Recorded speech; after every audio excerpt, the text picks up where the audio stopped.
Father Sok, how can children be saints? You're asking me how children can be saints because you want to be a saint, right? You want to be a saint, Shainito? Yes. You want to be a saint? Yes.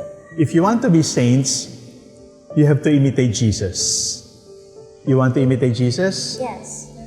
If you want to imitate Jesus, you imitate Jesus at home and you imitate Jesus in school. How can you imitate Jesus at home? I will first ask you to spell. You know how to spell? You spell sports. Both of you, spell sports. S-P-O-R-T-S. Sports. Sports. The first letter of sports is S. S. If you want to be a saint, you must learn silence. Silence is the language of God. What is the language of God? Silence. Silence. God speaks Italian, God speaks Filipino, God speaks English, God speaks all the languages of the world, but the favorite language of God is silence. You don't have to know Latin to be able to speak to God. If you know how to keep quiet, you will be able to hear God and you will be able to talk to God. Do you want to talk to God? Yes. You want to listen to God? Yes. Silence. But silence is not just about closing your mouth and not talking. Silence is about opening your ears and opening your heart so that you can really listen. Some people are not talking, but their minds are very noisy.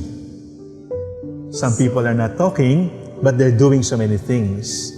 When I tell you to be silent, I am telling you to focus on God, to think about God, and then to listen to God with your loving, silent, quiet heart.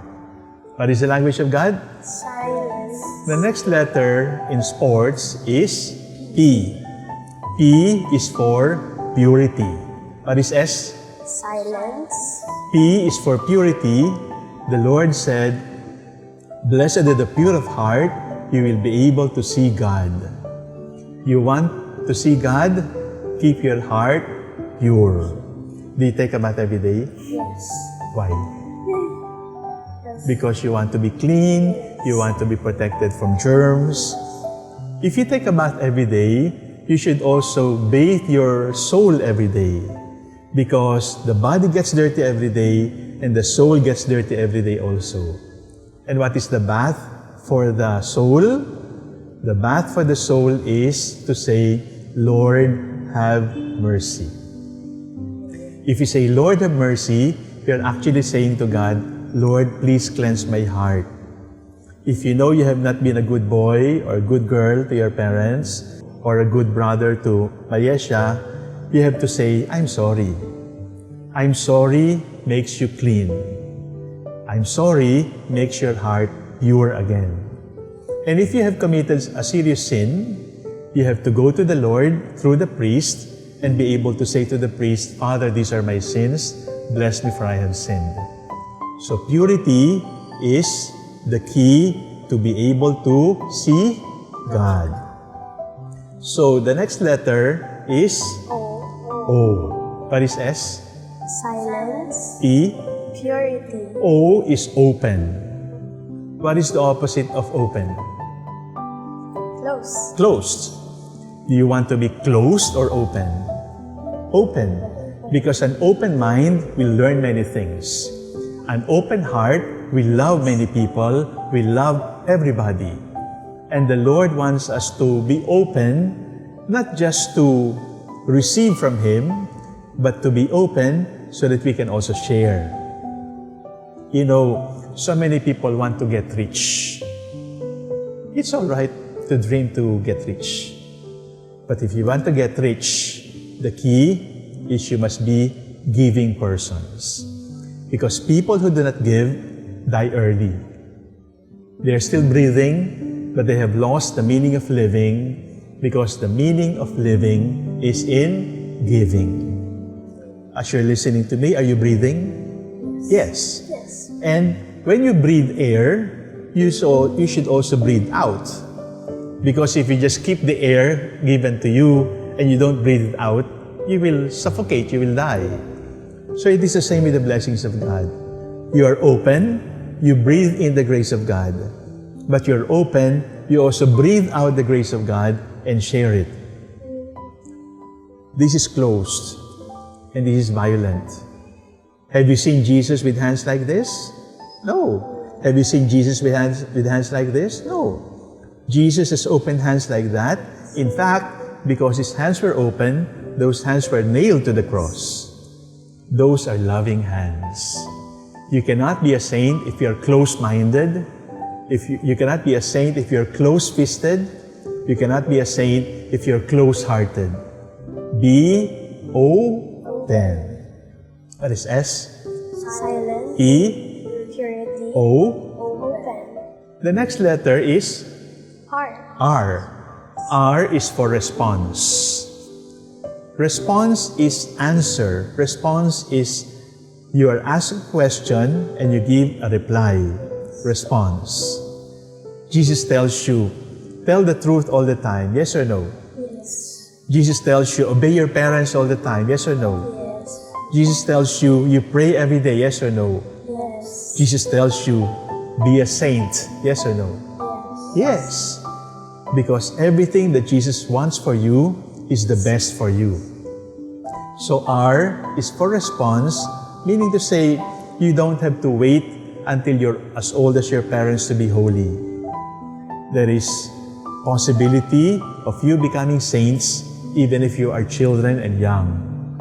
Do not wait until you have a college degree, until you are established in your career in order to say, I'm going to be holy. Because you received the call to be holy, to be a saint when you were baptized. When you were baptized and the priest poured water on you and said, I baptize you in the name of the Father, of the Son, of the Holy Spirit, that was the day when Jesus told you, I want you to be like me.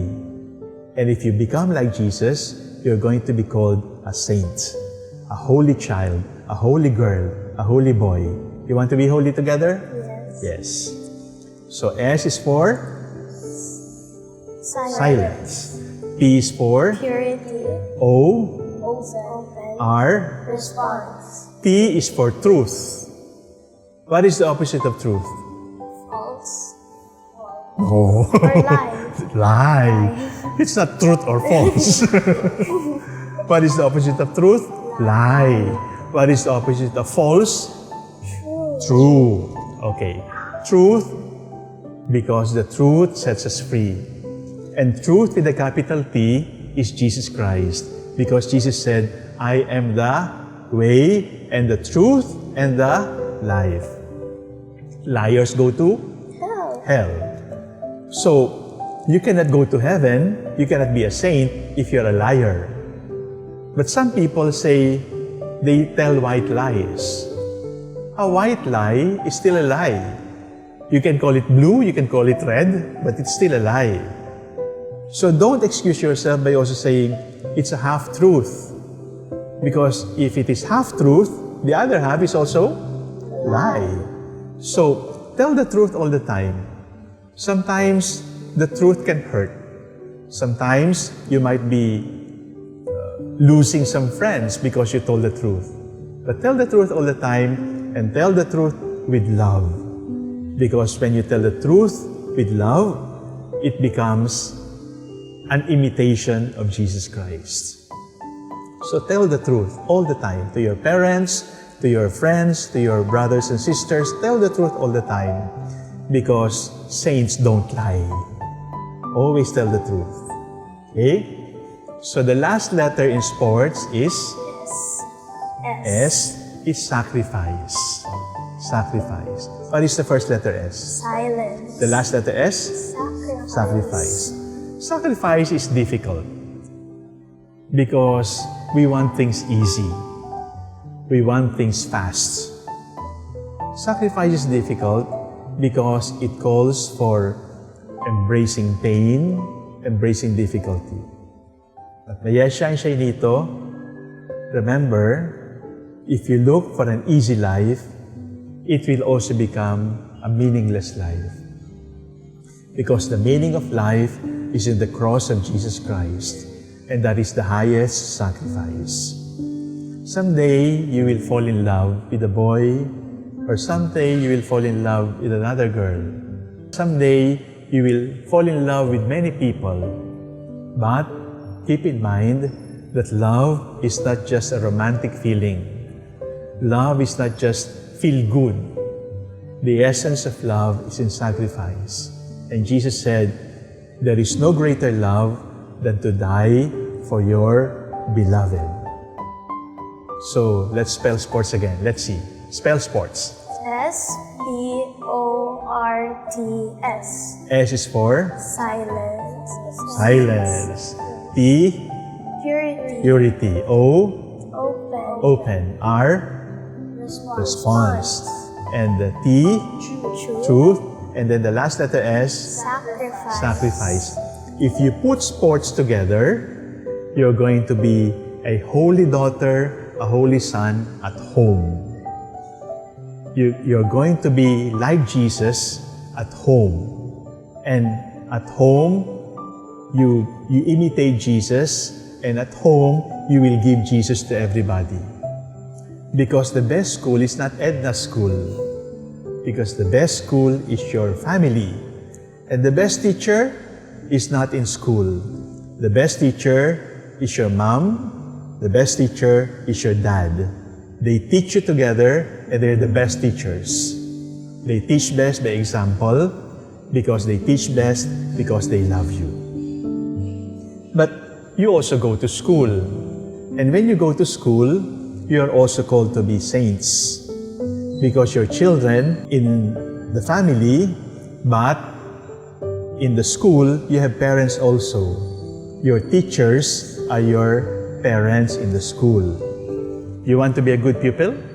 Yes. If you want to be a good pupil, the standard is not other people. Don't compete with the valedictorian. Don't compete with those who have the first honors. Compete with yourself. Today, Mayesha should be better today than yesterday.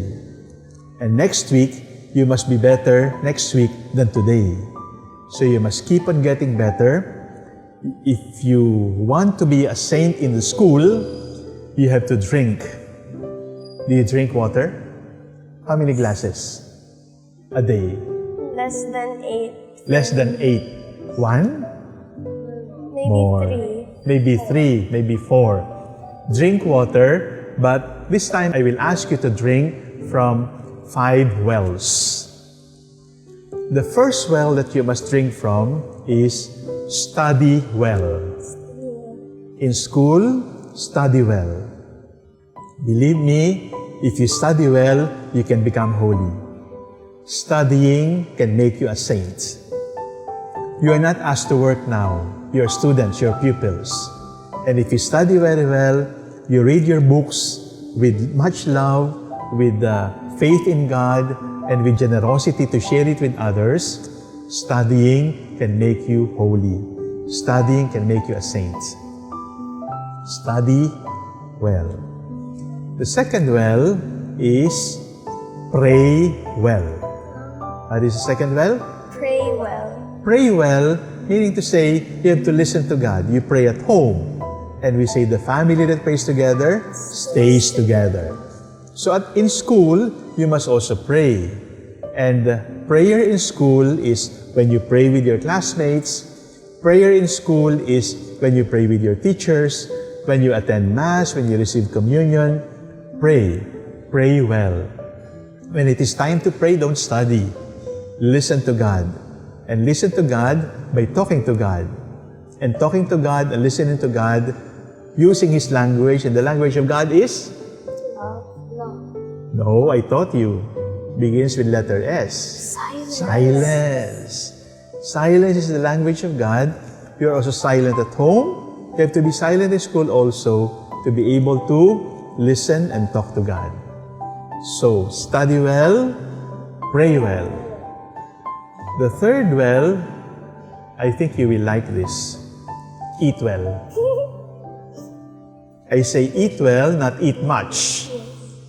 Eat well, meaning to say you eat a balanced diet. You know the 3 types of food? Go, Go, grow, and glow. glow. You eat vegetables, you eat meat, you also eat carbs because they give you energy, they help you to build your muscles, and so on. So, when I ask you to eat well, you eat well because you take care of your body. Because your body is not yours. Your body does not belong to your parents. Your body came from God. Your body belongs to God. And we are only caretakers of this body. So when you eat, you are taking care of your body so that your body will not get sick, so that your body will stay healthy, so that your body can be used to serve other people. You don't eat to please yourself. You eat in order to nourish your body so that your body will be healthy for service to other people. So study well, pray well, eat well, and then the 4th well is play well. Play well. Your children, you run. You know football? You know swimming? Yes. What other sports do you engage in? Basketball, volleyball, badminton. play. But remember this, when you play, don't play to win. Play to enjoy the game. Because if you play to win, it's going to be tiring. There